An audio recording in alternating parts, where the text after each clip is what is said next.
네, 안녕하세요. 생명사상연구소 우형의 주요섭이라고 합니다.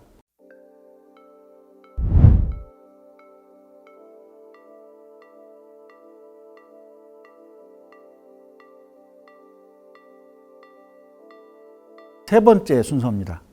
보론이라고 되어 있잖아요.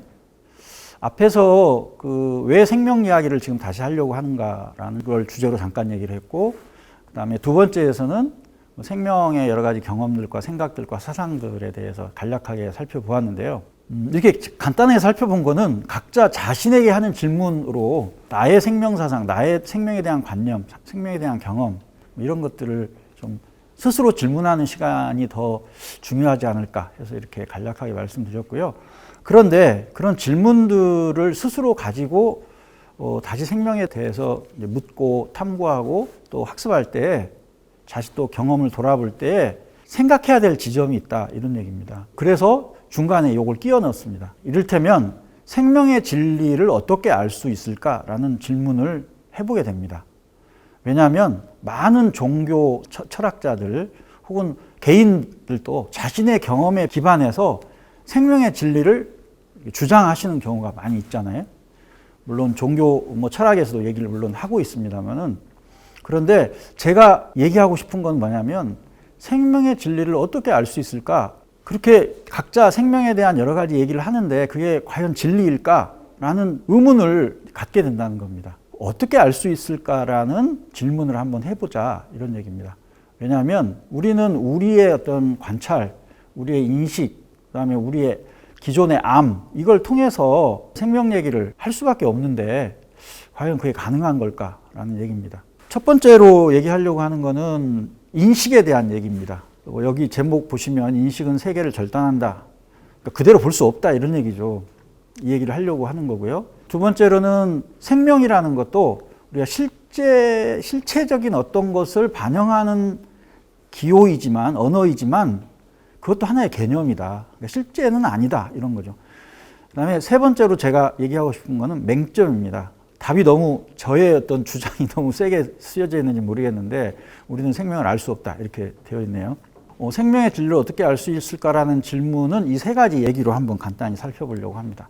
첫 번째로 인식은 세계를 결단한다. 삶의 여러 가지 이제 차원들이 있을 텐데 그 중에서 인식, 어떤 것에 대해서 판단하고 판정하고 구별하는 것들을 얘기를 합니다. 그림의 오른쪽에 보시면 왼쪽에 고양이처럼 생긴 모습을 가진 거하고 오른쪽에 호랑이처럼, 근데 어떻게 보면 고양이라고 보여질 수도 있는 그림 두 개를 구분해 놨어요. 그리고 가운데 선을 그어 놨잖아요. 제가 얘기하려고 하는 거는 인지과학자들이라든가 사회이론가들이라든가 철학자들이 하는 얘기들입니다. 제가 고양이라는 거를 인식을 하기 위해서는 고양이와 고양이 아닌 것을 구별할 때에만이 인식할 수 있다 이런 얘기입니다. 어떤 세계를 인식한다, 고양이를 본다 이렇게 얘기하는 거는 고양이 아닌 거를 다 제거해내고 이건 호랑이지, 이건 살쾡이지 이런 식으로 해서 구별을 통해서 절단을 해낸다 이런 얘기입니다. 고양이처럼 보이는 것들로 딱 범주를 만들어가지고 그렇게 하게 되죠. 그래서 가끔 실수를 하게 되죠. 우리는 분류를 잘못해가지고 절단을 잘못해가지고. 그러나 어쨌든 중요한 건 우리는 구별을 통해서 인식을 하고 결과적으로는 세계를 절단하게 된다 이런 얘기고요. 두 번째로는 조각을 통한 절단입니다. 그러니까 예를 들면은 우리가 지금 고양이 얘기를 하고 있지만 이 고양이도 고양이의 캐리커처, 고양이의 특징을 이렇게 해놨죠. 고양이의 실제가 아니죠, 이거는. 그러니까 저 캐리커처를 통해서 고양이의 특징만 딱 뽑아가지고 여기다 이제 표현을 해놨고 이 고양이의 특징을 보고서 우리는 이게 고양이구나 이렇게 얘기를 한다는 겁니다. 실제의 고양이를 우리가 보고 있거나 실제의 고양이를 인식하는 게 아니라 우리가 고양이라고 보여지는 어떤 패턴화된 인식의 틀 안에서 고양이를 보게 된다 이런 얘기입니다. 세 번째로는 오감을 통해서만 본다 이런 얘기입니다. 오감이라고 하면 보고 지금 얘기하는 것들은 시각, 청각, 촉각, 미각 이런 게 있지 않습니까? 근데 오감이 아닌 감각들이 다른 동물들한테는 있을 수 있죠. 널리 알려져 있지만은 일부 어떤 동물들은 지진파 같은 걸 인식을 해가지고 지진이 일어나는 거를 느껴가지고 미리 도망을 친다든가 이런 얘기도 우리는 알고 있습니다. 우리 안에 있는 이미 구조화되어 있는 감각기관을 통해서만 그 세계를 인식하기 때문에 세계의 다른 면들을 볼 수 없다라고 할 수 있는데 실제 우리 생활에서는 그런 걸 자각하지 못하죠. 왜냐하면 우리는 그 세계 안에 살고 있기 때문에, 오감으로 감각하는 그 감각적 세계 안에 우리가 존재하고 있기 때문에 우리가 그 오감 안에서만 살고 있다는 것을 인식하지 못합니다. 거꾸로 얘기하면 다른 생명체들이 다른 감각기관을 통해서 인식하는 세계와 만나지 못한다, 이런 얘기입니다. 두 번째는 생명은 개념입니다. 너무도 당연한 얘기죠. 우리가 쓰고 있는 언어들은 다 개념들이죠. 그리고 이 개념들은 사회적으로 통용되기 위해서 사전과 같은 형식을 통해서 이렇게 정리가 되어 있습니다. 뭐 이 정도는 공감이 되네, 이렇게 되어 있죠. 그런데 국어 사전에서도 생명이 여러 가지 의미로 사용됩니다. 보시는 것처럼 세 가지 의미로 여기는 지금 소개되어 있죠. 사람이 살아서 숨쉬고 활동할 수 있게 하는 힘을 생명이라고 하기도 하고, 또 여자의 자궁 속에 자리 잡아 앞으로 사람으로 태어날 존재. 세 번째로는 동물과 식물의 생물로서 살아가게 하는 힘, 생명력, 이런 것들을 생명이라고 한다는 겁니다. 개념도 사회적으로 이렇게 만들어진 건데 이 개념조차도 여러 개로 사용되고 있다, 이런 얘기입니다. 생명에 대해서 자신의 다 관념들이 있기 때문에 우리가 대화를 나누면서 생명에 대한 얘기를 해도 서로 다른 얘기를 하고 있을 가능성이 매우 높다. 다시 말하면 어쨌든 생명은 실제가 아니다. 하나의 개념이다. 물론 실제로서의 생명이라고 우리가 지시한, 생명이라고 이름 붙인 어떤 그런 현상, 이런 건 있겠죠. 또 하나 또 우리가 놀랄 이야기일 수도 있는데, 생명이란 말은 오래된 말이 아닙니다. 동아시아 한자문화권에서는 생명 현상을 가리키는 글자가 생자도 있었고 명자도 있었고 여러 개 더 있었던 것 같아요. 그런데 이 생명이란 말은 번역어입니다. 영어 라이프를 일본 사람들이 150년 전 메이지 유신 이후에 근대 문명, 서구 문명을 받아들이는 가운데에서 라이프나 비에라는 프랑스 말을 번역을 해서 생명이라고 말을 만들었대요. 생명이라는 말이 만든 말, 그것도 150년밖에 안 됐다는 얘기는 생명을 지시하는 새로운 말을 만들 수도 있다, 이런 얘기입니다. 김지아 씨는 생명학이라는 책에서 자신은 기를 생명이라고 본다. 그냥 기라고 쓰고 싶다. 생명 현상을, 자기가 경험한 여러 가지 체험한 생명 현상, 생물학 교과서라든가 이런 데에 나와 있는 이런 생명 현상들을 설명을 할 때 기라는 개념으로 설명하면 너무 잘 설명이 될 것 같다라고 얘기를 하는데, 그러면서도 생명이라고 하는 일본에서 만든 근대어를 쓸 수밖에 없는 이유를 11가지 이상 얘기를 하고 있습니다. 제가 이 말씀을 드리는 건 뭐냐면 생명은 개념이다, 이런 겁니다.